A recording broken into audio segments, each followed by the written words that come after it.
Welcome back. I'm Iris Tao. The Senate is now adjourned until Monday, which further prolongs the government shutdown, now in day 31. What will break the stalemate? Joining me now to discuss is our panelist, Josh Lafazan, a Democratic strategist, as well as Rosemary Becchi, a former tax counsel to the Senate Finance Committee and a former IRS attorney. Thank you both so much for joining us tonight. So with the government shutdown now dragging on, seemingly without an end in sight, President Trump has urged Senate Republicans to use what he calls the nuclear option and kill the filibuster in order to pass the funding bill with a simple majority. So, of course, we have heard some GOP senators say that they're actually opposed to the measure and will keep their stance on keeping the measure. So first, Josh, how do you see this affecting bipartisan cooperation in the long term? Sure. Thanks, Iris, for having me. I will tell you, it's time to end the filibuster. I'm a Democrat, and I'm glad that Donald Trump, a Republican, agrees, and I hope more Republicans come on board. First off, it's absurd that the filibuster even exists in 2025.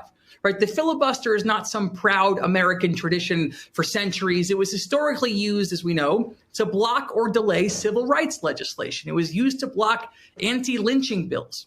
The Civil Rights Act of 1957, the Civil Rights Act of 1964, and the Voting Rights Act of 1965. And today, the filibuster makes Senate and thus the Congress completely useless.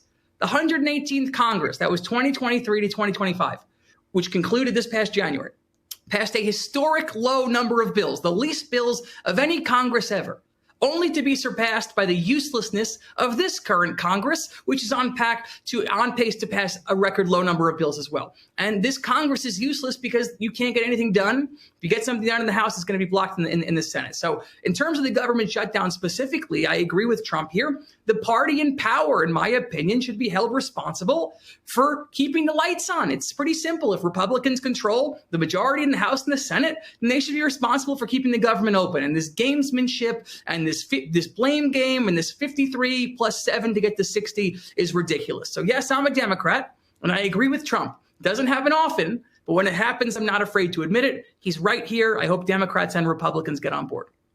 So, Rosemary, of course, we have heard both Democrats and Republicans in Congress in the past advocating for potentially getting rid of the filibuster when their policy priorities need to advance. But of course, there's a lot of caution against doing so as well in past administrations and now, of course, this one as well. So talk to us more about what you think. Do you think it's to increase efficiency, or do you think it's a break from traditions and could potentially lead to more issues down the road? I agree that it could lead to a lot more issues. You know, I worked in the United States Senate, and the filibuster serves a very important role.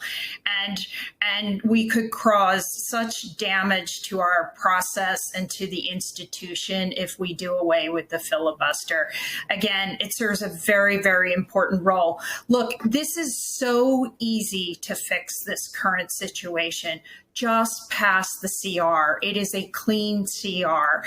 That is all that needs to be done in these circumstances. Frankly, in past shutdowns, it always ends with the passage of a clean CR. Once the CR is done, the parties can come to the table and can negotiate and talk about those tax credits and the tax subsidies and other issues and resolve them.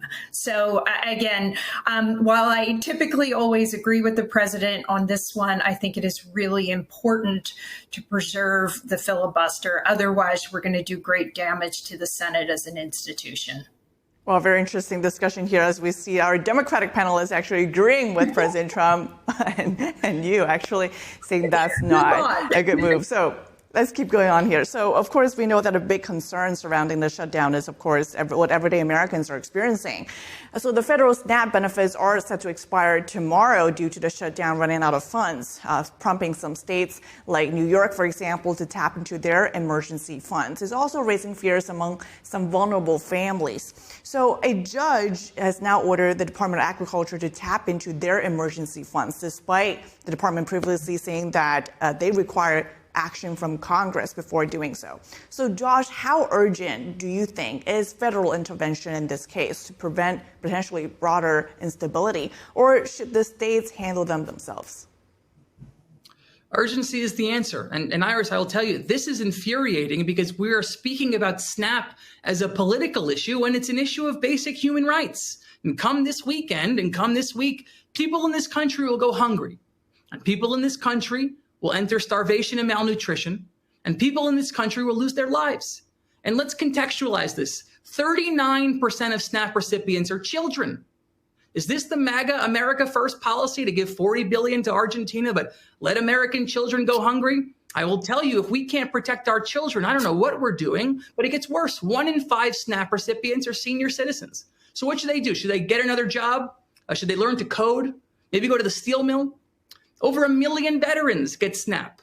Do these heroes, they no longer matter once their service is completed? And the greatest irony I find is the majority of SNAP beneficiaries in this country, they live in Trump states, not in Democratic states. So outside of this being a very clear moral urgent issue, it's also, in my opinion, a very clear legal issue. The president, by law, must spend the contingency fund if the SNAP benefits are extinguished. And he disagrees, and that's okay because a federal judge in Boston ruled that Trump and his administration likely are basically likely unlawful in terms of the benefits cut off. A further case in Rhode Island was decided where the judge ordered the administration to release the emergency SNAP funds. 1 judge, 2 judge, I don't know how many more judges we need here. People are starving in this country. If the role of government is not to protect the basic needs of the most vulnerable, children, seniors, and veterans, then I don't know why we have a government in the first place. So, Rosemary, we have heard, for example, Agriculture Secretary Rollins saying that, well, their contingency funds are really meant for natural disasters. And for a situation like this, Congress should instead step in to act first. So what do you think? Should the federal government tap into its emergency funds to at least address the short-term issue that we're facing as early as tomorrow when the SNAP benefits run out? And any other steps you see that could help avoid escalating tensions? Look, so the secretary thought they did not have the authority to use those contingency funds. So frankly, I think that the White House is going to welcome these judges telling them that they should use them, frankly. I think the White House completely recognizes, that this is an urgent matter and that we need to get these benefits to Americans. Again, it's super simple. Just pass the CR, just pass the clean CR, reopen the government, and get to the table and start to have a conversation. We've now passed a clean CR 13 times, or at least voted on it, 13 times, and can't seem to find the rest of the votes to pass it. So again, I agree this is a really urgent matter, but I think the answer is pretty simple. And of course, we're now on track to seeing the longest government shutdown, now already at 31 days, but could potentially surpass a higher record very soon in just a few days. So, of course, all eyes on that in the coming days. Meanwhile, shifting gears now to the New York City mayoral race with Zohran Mamdani remaining ahead in polls, but Andrew Cuomo was saying that if he gets elected, if Mamdani wins, then New York City won't have a future. Let's take a look. The socialists believe the NYPD is racist, his words, wicked, his word, corrupt, his word, anti-queer, that they are a threat to public safety. They are anti-public safety, anti-law and order, anti-business. New York does not have a future if that's the governance. So first, Josh, you're a Democrat and you are also, of course, you have New York roots and have been, though, criticizing Mamdani. So talk to us more about what you think here. Do you share Cuomo's concerns, and what impact do you think a potential Mamdani win will have on the city? I do. And like Governor Cuomo said, I'm a Democrat. I'm not a democratic socialist or whatever Mamdani is. The idea that he's about to be the next mayor is an embarrassment to what is, in my opinion, the greatest city in the world.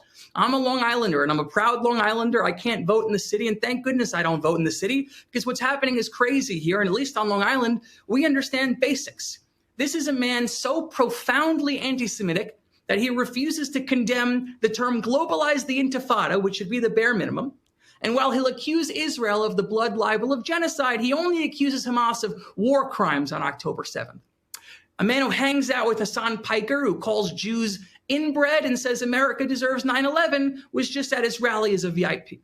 This is a man who's so remarkably stupid that he says ending bus fares will reduce violence, that social workers are better equipped to handle 911 calls, or freeze the rent will magically fix the housing market. A man so ignorant of basic law, he threatens to arrest Bibi Netanyahu under an ICC warrant when the United States doesn't even recognize the ICC's jurisdiction. Iris, that would take a Google search of about 5 seconds. And a man remarkably so unaccomplished that he failed to pass any major piece of legislation before seeking the mayor's office of America's biggest city. The governor's correct here. Learning to be the New York City mayor, you don't learn on the job here. This is one of the most important jobs in the world. And so all eyes are on New York City. If New York City elects not only a democratic socialist, but somebody with hostility to the basics of what has made the city great and the country great, I think it's a mockery of our system. I think it's an indictment on America's public education system. It's an indictment on our great city here in New York, and we should take a deep look inward as to how we, the greatest democracy in the history of civilization here, could possibly elect an ignoramus to this job. And if this guy, this doofus, can get elected, where's the bottom? I don't know what the answer is. So, Rosemary, I see you nodding your head actually along. So, of course, we have heard a lot of Democrats, including Josh here, saying that, well, we're a Democrat, we're not democratic socialists, and Mamdani is really going too far here. And actually, in the latest interviews, Mamdani, he admitted himself that his proposal for free bus fares actually will be hard to achieve. So, talk to us more about your take, Rosemary. Given New York City's unique economic and political significance here, how do you think the results from this mayoral race will impact other cities? Let's say if Mamdani really wins, say according to the polls, how will his policies and his win even affect national politics? So, first of all, I have to say I completely agree with Josh. I really do. I think that this is horrific, that New York is about to elect this man as the mayor. And I do think it'll have a profound effect on other places, because I think throughout this country, we're going to start to see very similar candidates like him pop up across the country. I also think it actually impacts other elections. You know, I sit here in New Jersey, and frankly, we have a very contentious governor's race here. And I got to tell you, people look across, across the bridge, and they see what's going on in New York, and they say, we don't want that here in New Jersey. You know, one of the slogans is don't New York our New Jersey. So I think it is going to have a very profound effect. And I actually find it very refreshing that there are Democrats like Josh out there that, really speak their mind, because it is true. It is a travesty. I think this gentleman is a communist. I think this is so scary for our nation. And I think somehow we've kind of glorified socialism and communism, and people don't really understand what that could mean.